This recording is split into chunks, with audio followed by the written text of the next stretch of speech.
I guess I'm just getting it ready. something I'm going to share with you is that before I ever joined a band, I wrote songs in my head, right? I wrote songs, and I didn't always have a piece of paper, or I couldn't always find my notepad or my backpack. I was not very organized. I didn't have a cell phone I could record anything on. Yeah. And so I would remember the lyrics in my mind, but some of them were just poems.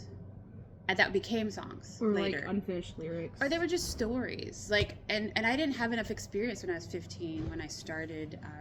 My first song I wrote when I was 13, but I didn't know what to write about. So I was going to church a lot. So I thought, oh, let me write about God. That's what I know about. But then I would hear the songs on the radio when I was a kid, like TLC and Mary J. Blige and all these people like who have like made it big. Well, and I would think, oh, they're singing about heartache, but I haven't experienced heartache, so I can't really sing about that. But, oh, my aunt just broke up with someone, and she's really sad. Let me write about her. Let me put myself in her shoes so I can experience the music through her and still write. And so I just started writing about things that I was seeing. But like I said, I didn't have music backing it. I didn't have a studio. I didn't have money. I didn't have anything. So I originally started as like a choir singer at the gospel choir, so I could sing wherever I could sing, and that eventually turned into me performing with the gospel choir, and then me meeting like people that did music.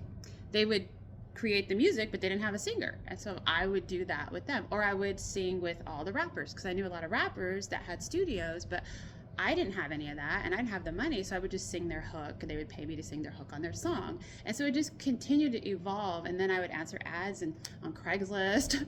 They wanted a singer. They wrote a song, but they couldn't sing, and so I would sing that song for them, but I didn't ever make any money. So all of my first like 10 years of singing was just straight studio singing, learning how to be in the studio and being hired to do it, but it didn't make me a lot of money.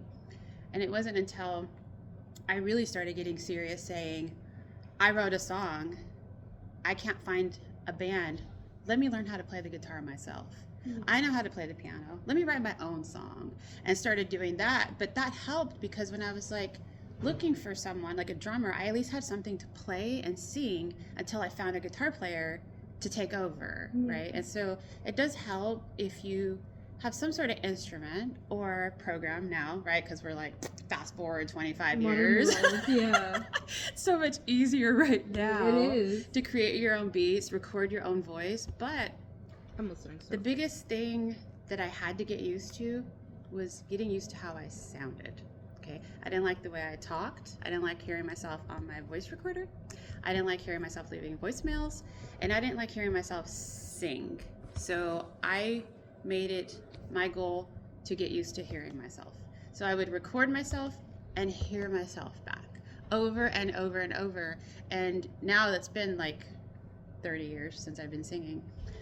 Every now and then I'll find an old recording of myself from my 20s and I'll be like, what the fuck? I sucked. That was bad compared to now. I get that. But back then, I didn't know. Back then to me that was good, and I evolved, right? So record yourself. Then after I got used to hearing myself and started performing, I hated seeing myself. Okay, I hated people taking pictures of me, video, because when you're on stage, you can't control that. Everyone's got a camera and a phone, and they're tagging you and everything. Yeah. I didn't like my double chin. I didn't like everything. I would just nitpick. Forget what I sounded like. Now I'm worried about what I look like. Okay, and then if I fucked up and the way I sound and the way I look isn't ideal, so I had to get used to what I look like singing on stage. Also, comparing myself to all the other artists, and at one point I was just like, this is going to drive me crazy if I don't accept who I am, how I sound. I'm not everybody else. And then that's when I think I developed my own style and became my own person. Yeah. When I stopped comparing and stopped listening to what other people compare me to. Because even today, people will say I sound like all these people that I don't sound like. Someone said I sound like Alanis Morissette. Someone said like it doesn't matter what they said. The point is they're only telling me what I sound like to them based on what they listen to. Yeah. So if they don't listen to what I grew up listening to, of course they don't hear what I